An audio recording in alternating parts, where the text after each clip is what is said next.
कलयुग में राम कथा अमृत के समान है। अगर आप मानसिक रूप से तनिक भी परेशान हैं तो रामायण अवश्य पढ़ें। अब रामायण पढ़ने या समझने के लिए आपको बैठना पड़ेगा, पन्ने पलटने पड़ेंगे। चश्मा कहाँ है, लाइट किधर है, आसन लगाओ, जैसे तमाम प्रक्रियाओं से गुजरना पड़ेगा। तब जाकर आप इस दौड़ती भागती ज़िंदगी में मुक्ति के मार्ग भगवान श्री राम के जीवन चरित्र को पढ़ेंगे, समझेंगे। लेकिन एक दूसरी विधि भी है। अगर आप इस चैनल को सब्सक्राइब करें तो पूरी राम कहानी आप कभी भी कहीं भी बिना चश्मे, बिना लाइट के सुन सकते हैं, बिना आसन लगाए आराम से, जब मन जितना उतना सुन सकते हैं। तो चलिए शुरू करते हैं।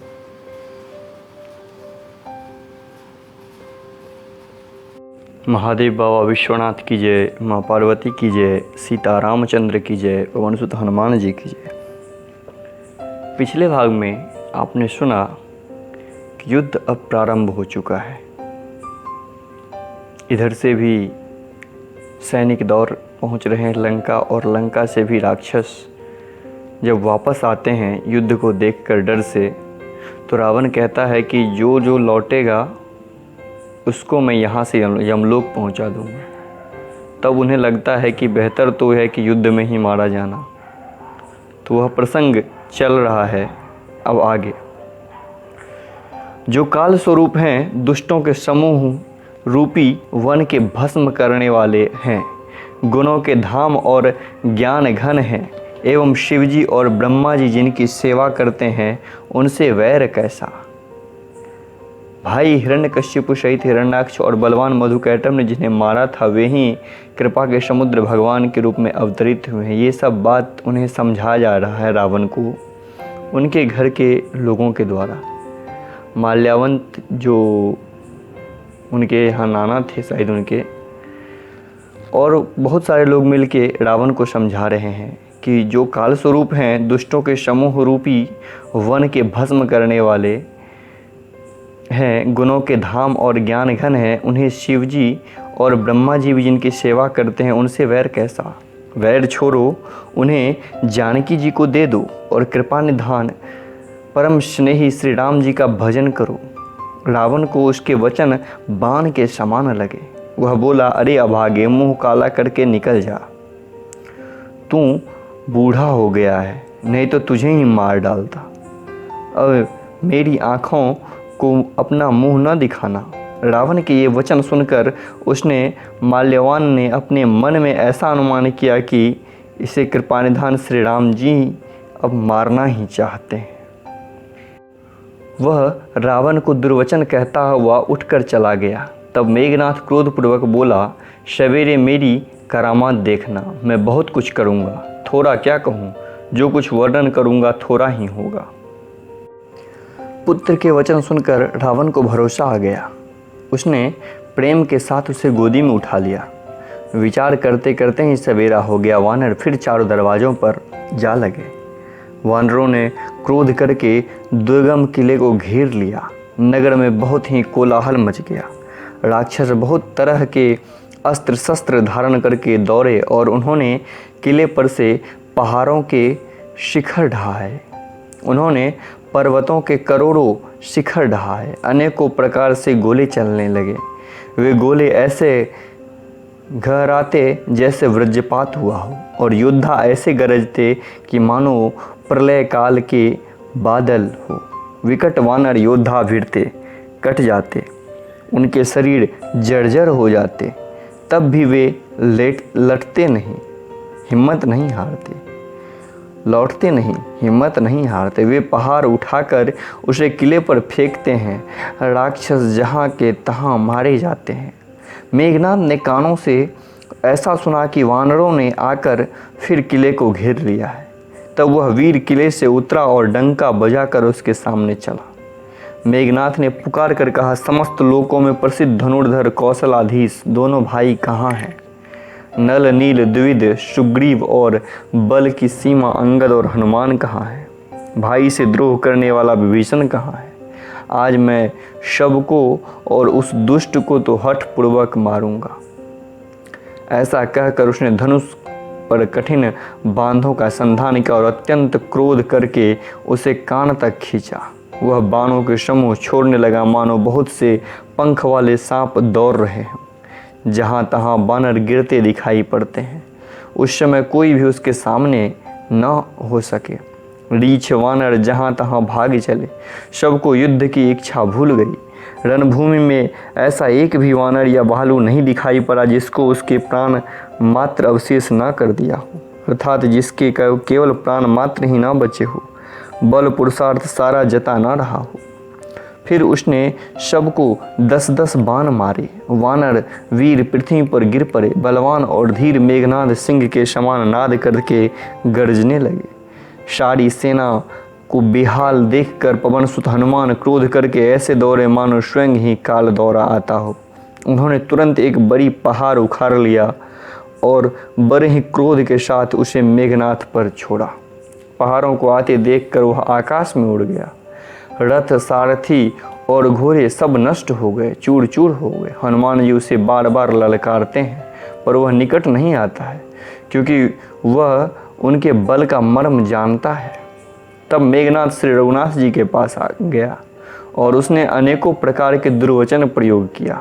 फिर उसने उन पर अस्त्र शस्त्र तथा सब हथियार चलाए। प्रभु ने खेल में ही सबको काट कर अलग कर दिया। श्री राम जी का प्रताप देखकर वह मूर्ख लज्जित हो गया और अनेकों प्रकार की माया करने लगा। जैसे कोई व्यक्ति छोटा सा सांप का बच्चा हाथ में लेकर गरुड़ को डरावे और उससे खेल करे।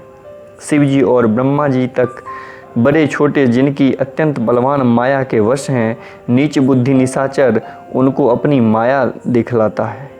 आकाश में चढ़कर वह बहुत से अंगारे बरसाने लगा।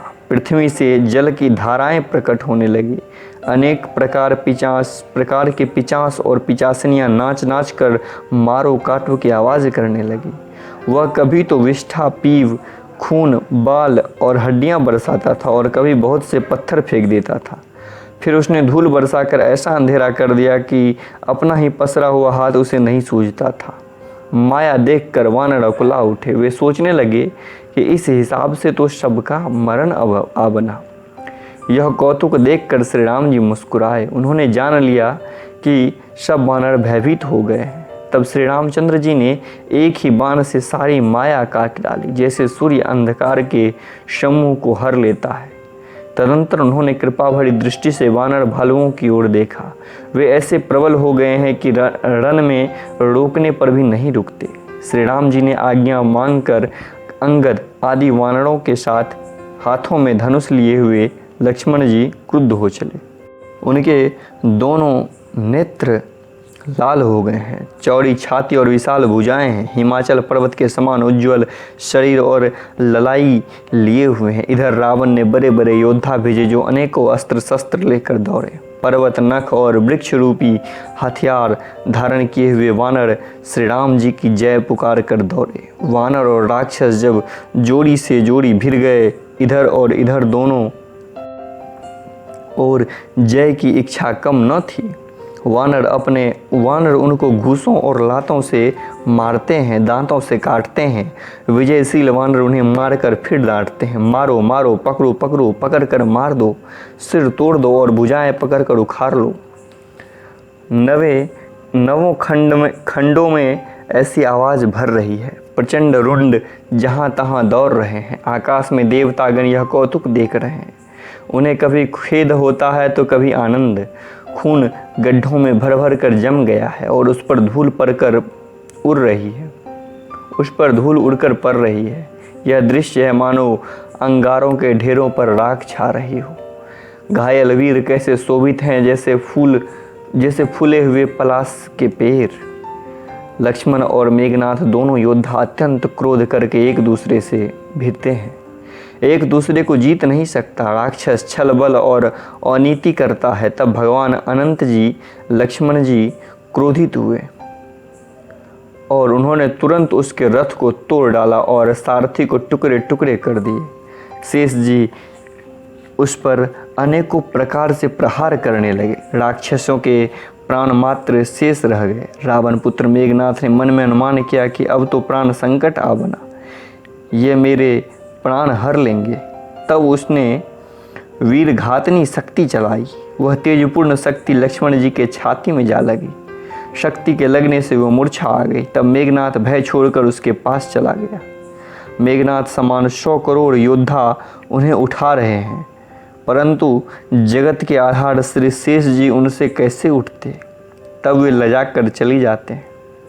शिव जी कहते हैं कि हे गिरजा सुनो, जिन शेषनाग के क्रोध की अग्नि 14 भुवनों को तुरंत जला डालती है और देवता मनुष्य तथा समस्त चराचर जिनकी सेवा करते हैं, उनको संग्राम में कौन जीत सकता है।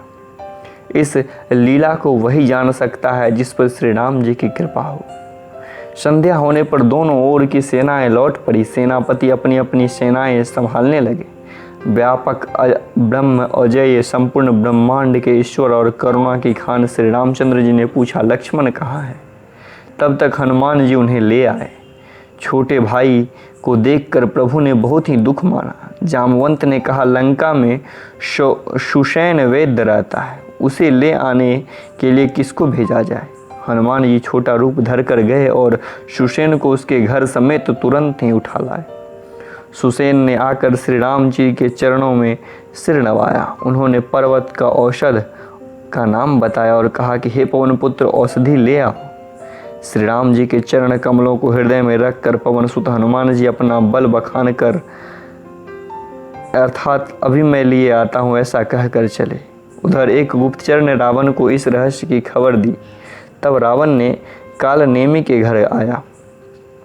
रावण ने उसको सारा हाल बताया। कालनेमी सुना और बार बार सिर पीटा, खेद प्रकट किया। उसने कहा, तुम्हारे देखते देखते जिसने नगर जला डाला, उसके मार्ग को कौन रोक सकता है।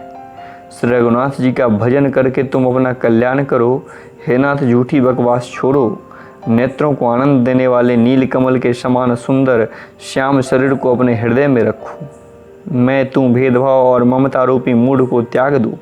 महामोह अज्ञान रूपी रात्रि में सो रहे हो, सो उठ जागो। जो काल रूपी सर्प की भक्षक है, कहीं स्वप्न में भी वह रण में जीता जा सकता है। उसकी ये बातें सुनकर रावण बहुत ही क्रोधित हुआ। तब कालनेमी ने मन में विचार किया कि इस हाथ से मरने की अपेक्षा श्री राम जी के दूत के हाथ से मरूं तो अच्छा है। यह दुष्ट तो पाप समूह में रत है। वह मन ही मन ऐसा कहकर चला और मार्ग में माया रची। तालाब, मंदिर और सुंदर बाग बनाया। हनुमान जी ने सुंदर आश्रम देखकर सोचा, मुनि से पूछकर जल पी लूं जिससे थकावट दूर हो जाए। राक्षस वहाँ कपट का वेश बनाए विराजमान था। वह मूर्ख अपनी माया से मायापति के दूत को मोहित करना चाहता था। मारुति ने उसके पास जाकर मस्तक नवाया और श्री राम जी के गुणों की कथा कहने लगा। वह बोला, रावण और राम में महान युद्ध हो रहा है। राम जी जीतेंगे, इसमें संदेह नहीं है। हे भाई, मैं यहाँ रहता हूँ, मैं रहता हुआ सब देख रहा हूँ। मुझे ज्ञान दृष्टि का बहुत बड़ा बल है।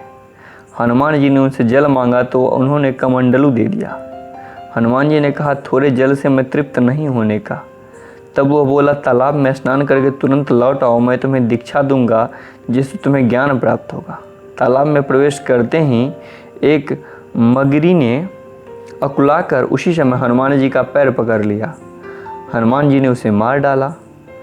तब वह दिव्य देह धारण करके विमान पर चढ़कर आकाश को चली। उसने कहा, हे वानर, मैं तुम्हारे दर्शन से पाप रहित हो गई।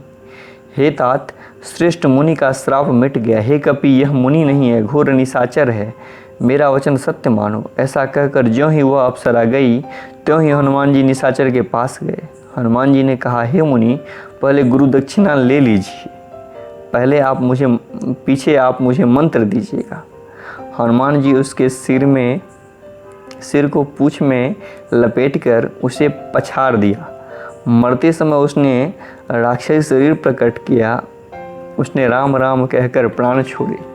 यह सुनकर हनुमान जी मन में हर्षित होकर चले। उन्होंने पर्वतों को देखा और औषध न पहचान सके। तब हनुमान जी ने एकदम पर्वत को ही उखाड़ लिया। पर्वत लेकर हनुमान जी रात ही में आकाश मार्ग से दौड़ चले और अयोध्यापुरी के ऊपर हो पहुंच गए। भरत जी ने आकाश में अत्यंत विशाल स्वरूप देखा, तब मन में अनुमान किया कि यह कोई राक्षस है। उन्होंने कान तक धनुष को खींचकर बिना फल का एक बाण मारा। बाण लगते ही हनुमान जी राम राम रघुपति का उच्चारण करते हुए मूर्छित होकर पृथ्वी पर गिर पड़े। प्रिय वचन सुनकर भरत जी उठकर दौड़े और बड़ी उतावली से हनुमान जी के पास आए। हनुमान जी को व्याकुल देखकर उन्होंने हृदय से लगा लिया, बहुत तरह से जगाया, पर वे जागते न थे। तब भरत जी का मुख उदास हो गया। वे मन में बड़े दुखी और नेत्र में जल भरकर ये वचन बोले, जिस विधाता ने मुझे श्री राम जी से विमुख किया, उसी ने फिर एक भयानक दुख भी दिया। यदि मन, वचन और शरीर से श्री राम जी के चरण कमलों में मेरा निष्कपट प्रेम हो और श्री रघुनाथ जी मुझ पर प्रसन्न हो, तो यह वानर थकावट और पीड़ा से रहित हो जाए। यह वचन सुनते ही कपिराज हनुमान जी कौशलपति श्री रामचंद्र की जय जय हो कहते हुए उठ बैठे। भरत जी ने वानर हनुमान जी को हृदय से लगा लिया। उनका शरीर पुलकित हो गया और नेत्रों में जल भर आया। रघुकुल तिलक श्री रामचंद्र जी का स्मरण करके भरत जी के हृदय में प्रीति समाती न थी। भरत जी बोले, हे तात, छोटे भाई लक्ष्मण तथा माता जानकी सहित सुख निधान श्री राम जी की कुशल कहो। वानर ने संक्षेप में सब कथा कही। सुनकर भरत जी दुखी और मन में पछताने लगे। हा देव, मैं जगत में जन्मा क्यों? प्रभु के एक काम ना आया। फिर कुअवसर विपरीत समय जानकर मन में धीरज धरकर बलवान भरत जी हनुमान जी से बोले, हे तात, तुमको जाने में देर होगी और सवेरा होते ही काम बिगड़ जाएगा। तुम पर्वत सहित मेरे वाहन पर चढ़ जाओ, मैं तुमको वहाँ भेज दूँ जहाँ कृपानिधान श्री राम जी हैं। भरत जी की यह बात सुनकर हनुमान जी मन में अभिमान उत्पन्न हुआ कि मेरे बोझ से बाण कैसे चलेगा। फिर श्री रामचंद्र जी का प्रभाव विचार करके वे भरत जी के चरणों की वंदना करके हाथ जोड़कर बोले, हे नाथ, हे प्रभु, मैं आपका प्रताप हृदय में रखकर तुरंत चला जाऊंगा। ऐसा कहकर आज्ञा पाकर और भरत जी के चरणों की वंदना करके हनुमान जी चले। भरत जी के बाहुबलशील गुण और प्रभु के चरणों में अपार प्रेम की मन ही मन बारंबार सराहना करते हुए मारुति हनुमान जी चले जा रहे हैं। वहाँ लक्ष्मण जी को देखकर श्री राम जी साधारण मनुष्य के अनुसार वचन बोले, आधी रात बीत चुकी है, हनुमान नहीं आया है। यह कहकर श्री रामचंद्र जी छोटे भाई लक्ष्मण को उठाकर हृदय से लगा लिया और बोले, हे भाई, तुम मुझे कभी दुखी नहीं देख सकते थे। तुम्हारा स्वभाव सदा से ही कोमल था। मेरे हित के लिए तुमने माता पिता को छोड़ दिया और वन में जाड़ा, गर्मी और हवा सब सहन किया। हे भाई, वह प्रेम अब कहाँ है? मेरे व्याकुल पूर्ण वचन सुनकर उठते क्यों नहीं? यदि मैं जानता कि वन में भाई विछोह होगा तो मैं पिता की वचन उसे ही न मानता। पुत्र, धन, स्त्री, घर और परिवार ये जगत में बार बार होते और जाते हैं, परंतु जगत में सहोदर भाई बार बार नहीं मिलता। हृदय में ऐसा विचार कर हे तात जागो। जैसे पंख बिना पक्षी, मणि बिना सर्प और सूर बिना हाथी अत्यंत दीन हो जाते हैं, हे भाई, यदि कहीं जड़ देव मुझे जीवित रखे तो तुम्हारे बिना मेरा जीवन भी ऐसा ही होगा। स्त्री के लिए प्यारे भाई को खोकर मैं कौन मुख लिए अवध जाऊंगा। मैं जगत में बदनामी के भले को सह लेता। स्त्री की हानि से कोई विशेष क्षति नहीं थी, पर अब तो हे पुत्र, मेरा निष्ठुर और कठोर हृदय यह अपयश तुम्हारा शोक दोनों ही सहन करेगा। हे तात, तुम अपनी माता के एक ही पुत्र और उसके प्राणधार हो। तब सब प्रकार से सुख देने वाले और परम हितकारी जानकर उन्होंने तुम्हें हाथ पकड़कर मुझे सौंपा था। मैं अब जाकर उन्हें क्या उत्तर दूंगा? हे भाई, तुम उठकर मुझे सिखाते क्यों नहीं? सोच से छुड़ाने वाले श्री राम जी बहुत प्रकार से सोच कर रहे हैं। उनके कमल की पंखुड़ी के समान नेत्रों से जल बह रहा है। शिव जी कहते हैं, हे उमा, श्री रघुनाथ जी एक अद्वितीय और अखंड है। भक्तों पर कृपा करने वाले भगवान मनुष्य की दशा दिखलाई। प्रभु के लीला के लिए प्रलाप को कौन से सुनकर वानरों के समूह व्याकुल हो गए। हनुमान जी आ गए। जैसे करुण रस में वीर रस आ गया हो। श्री राम जी हर्षित होकर हनुमान जी से गले लगकर मिले। प्रभु परम सुजान और अत्यंत ही कृतज्ञ हैं। तब वैद्य ने तुरंत उपाय किया। लक्ष्मण जी हर्षित होकर उठ बैठे। प्रभु भाई को हृदय से लगाकर मिले। भालू और वानरों के समूह सब हर्षित हो गए। फिर हनुमान जी ने वैद्य को उसी प्रकार वहां पहुंचा दिया जिस प्रकार पहली दफा उसे लाए थे। यह समाचार जब रावण ने सुना तब उसने अत्यंत विषाद से बार बार सिर पीटा। तब व्याकुल होकर कुंभकर्ण के पास गया और बहुत से उपाय करके उसने उसे जगाया। कुंभकर्ण जागा, उठ बैठा। वह कैसा दिखाई देता है, मानो स्वयं काल का शरीर धारण करके बैठा हो। कुंभकर्ण ने पूछा, हे भाई, कहो तो तुम्हारे मुख सुख क्यों रहे हैं? उस अभिमानी रावण ने उससे जिस प्रकार से वह सीता को हर लाया था अब तक की सारी कथा कही। हे तात, फिर कहा कि हे तात, वानरों ने सब राक्षस मार डाले, बड़े बड़े योद्धाओं का भी संहार कर डाला। दुर्मुख देव, शत्रु, मनुष्य भक्षक, भारी योद्धा, अतिकाय और अकंपन तथा महोदर आदि सभी दूसरे सभी रणधीर वीर भूमि में मारे गए। तब रावण के वचन सुनकर कुंभकर्ण बिलख कर बोला, अरे मूर्ख, जगत जननी जानकी को हर लाया, अब तू कल्याण चाहता है? हे राक्षस राज, तूने अच्छा नहीं किया। अब आकर मुझे क्या जगाया? क्या हे तात, अब भी अभिमान छोड़कर श्री राम जी को भजो तो कल्याण होगा। हे रावण, जिनके हनुमान सरीखे सेवक हैं वे श्री रघुनाथ जी क्या मनुष्य हैं? है भाई, तूने बुरा किया जो पहले ही आकर मुझे हाल नहीं सुनाया। हे स्वामी, तुमने उस परम देवता का विरोध किया है जिसके शिव, ब्रह्मा और देवता सेवक हैं। नारद मुनि ने मुझे जो ज्ञान कहा था वह मैं तुझसे कहता, पर अब समय जाता रहा। हे भाई, अब तो अंतिम बार आंख वार भरकर मुझसे मिल लो। मैं जाकर अपने नेत्र सफल करूं, तीनों तापों को छुड़ाने वाले श्याम शरीर कमल नेत्र श्री राम जी का जाकर दर्शन करूं। श्री रामचंद्र जी के रूप और गुणों के स्मरण करने से एक क्षण के लिए ही प्रेम में मग्न हो गया। फिर रावण ने करोड़ों घड़े मदिरा और अनेकों भैंसें मंगवाई। भैंसे खाकर और मदिरा पीकर वह व्रजघात बिजली गिराने के समान गरजा। मद से चूर रण के उत्साह से पूर्ण कुंभकर्ण किला छोड़कर चला। सेना भी साथ नहीं ली। उसे देखकर विभीषण आगे आया और उसके चरणों में गिरकर अपना नाम सुनाया। छोटे भाई को उठाकर उसने हृदय से लगा लिया और श्री रघुनाथ जी का भक्त जानकर वे उसके मन को प्रिय लगे। विभीषण ने कहा, हे तात, परम हित कर सलाह और विचार करने पर रावण ने मुझे लात मारी।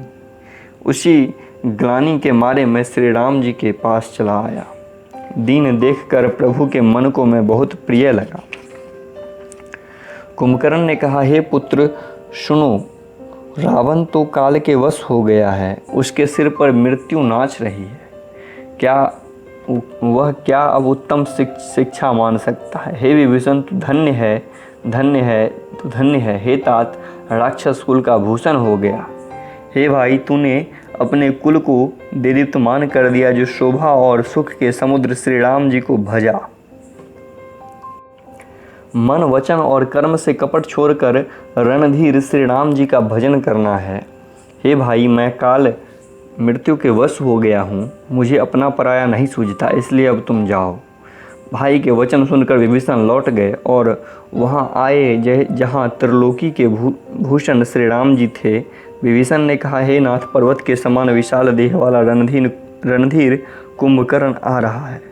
वानरों ने जब कानों से सुना तब वे बलवान किलकिलाकर हर्षध्वनि करके दौड़े, वृक्ष और पर्वत उठा लिए और दांत कटकटाकर उन्हें उसके ऊपर डालने लगे।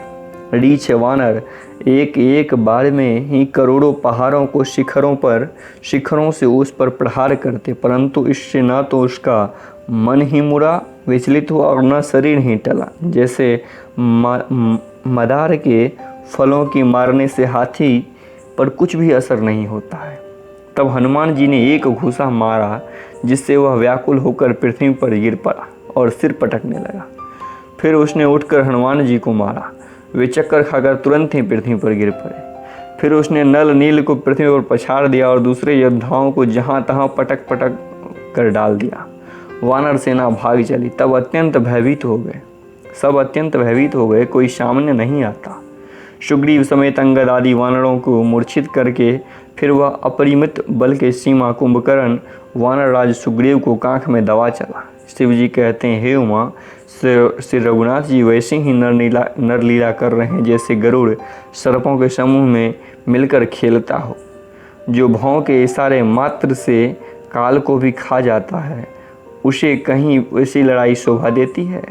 भगवान जगत को पवित्र करने वाली वह कीर्ति फैलाएंगे, उससे गागा कर मनुष्य भवसागर से तर जाएंगे।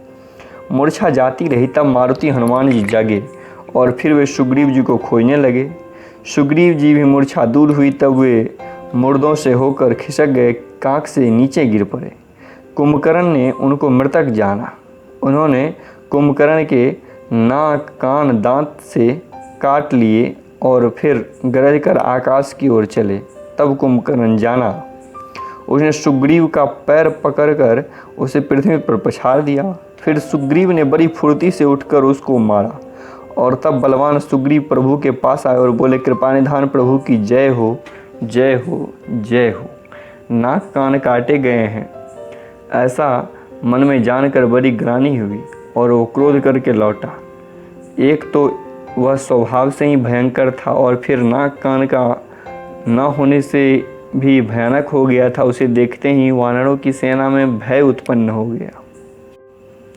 रघुवंश मुनि की जय हो, जय हो, जय हो, ऐसा पुकार कर वानर हूँ करके दौड़े और सबने एक ही साथ उस पर पहाड़ और वृक्षों के समूह छुए। रण के उत्साह में कुंभकर्ण विरुद्ध होकर सामने ऐसे चला मानो क्रोधित होकर काल आ रहा हो। वह करोड़ों करोड़ वानरों को एक साथ पकड़ कर खाने लगा।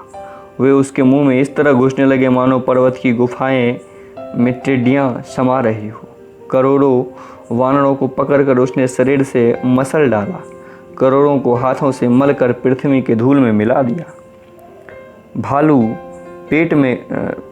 पेट में गए हुए भालू वानरों के ठट उसके मुख और नाक और कानों की राह से निकल कर भाग रहे हैं।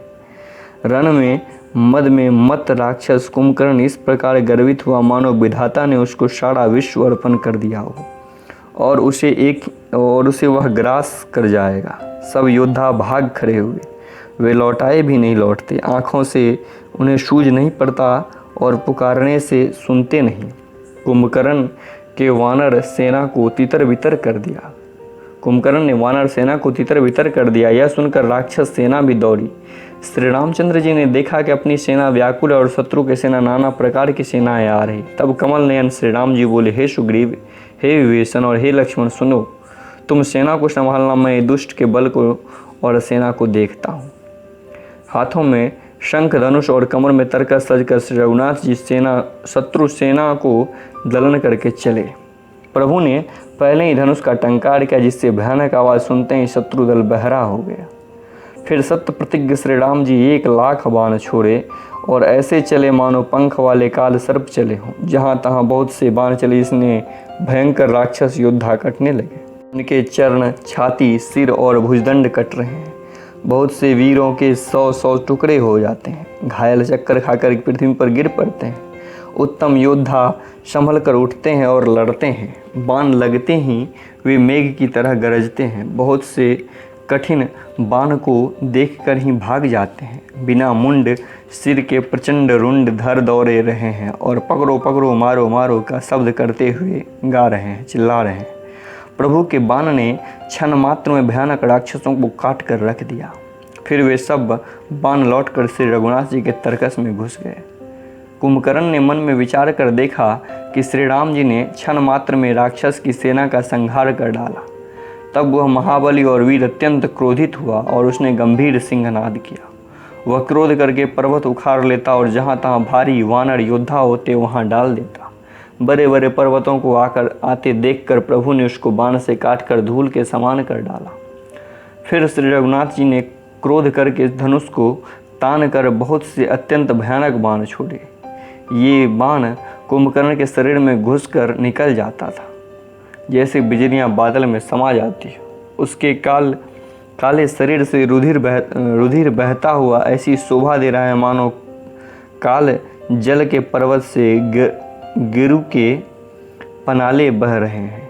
उसे व्याकुल देखकर रीछ वानर दौड़े। वे ज्यों ही निकट आते त्यों ही वह हंसा और बड़ा घोर शब्द करके गरजा तथा करोड़ करोड़ बानरों को पकड़कर वह गजराज की तरह उसे पृथ्वी पर पटकने लगा और रावण की दुहाई देने लगा। यह देखकर रीछ वानरों के झुंड ऐसे भागे जैसे भेड़ियों को देखकर भेड़ों के झुंड। शिव जी कहते हैं, भवानी, वानर भालू व्याकुल होकर आर्तवाणी से पुकारते हुए भाग चले। वे कहने लगे, यह राक्षस दुर्भक्षी के समान है और अब वानर कुल रूपी देश में पड़ना चाहता है। हे कृपा रूपी जल को धारण करने वाले मेघरूप श्री राम, हे खर के दुष्शत्रु, हे शरणागत के दुख हरने वाले, रक्षा कीजिए, रक्षा कीजिए। करुण भरे वचन सुनते ही भगवान धनुष बाण सुधार कर चले। महाबलशाली श्री रामचंद्र जी ने सेना को अपने पीछे कर लिया और वे क्रोधपूर्वक चले। उन्होंने धनुष को खींचकर 100 बाण संधान किए। बाण छूटते ही उसके शरीर में समा गए। बाण के लगते ही वह क्रोध से भरकर दौड़ा। उसके दौड़ने से पर्वत डगमगाने लगे और पृथ्वी हिलने लगी। उसने एक पर्वत उखाड़ लिया। रघुकुल तिलक श्री रामचंद्र जी ने उसकी वह भुजा ही काट दी।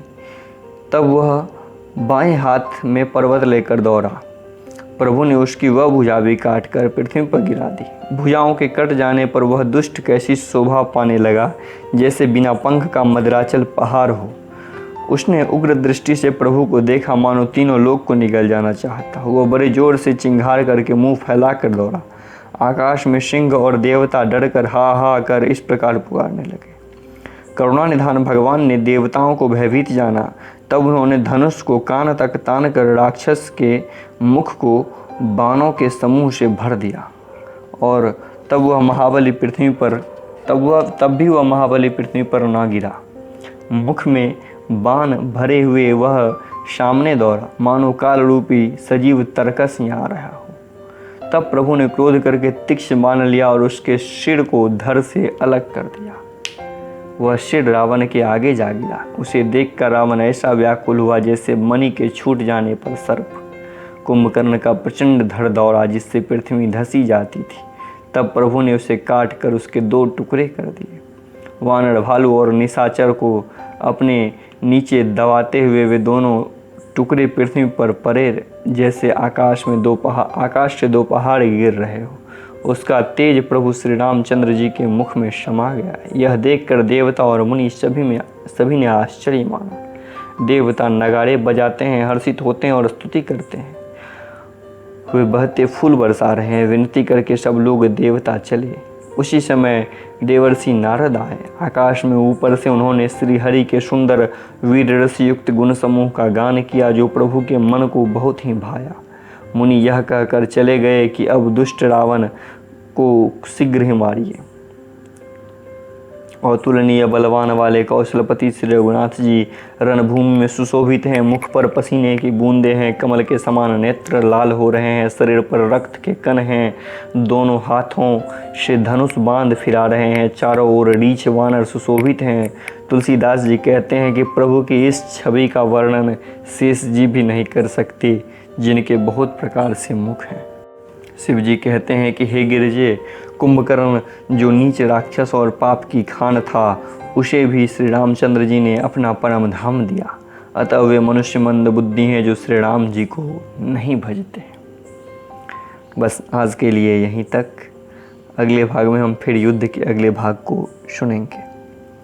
महादेव बाबा विश्वनाथ की जय, माँ पार्वती की जय, सीता रामचंद्र की जय, पवन सुत हनुमान जी की जय। जय श्री राम।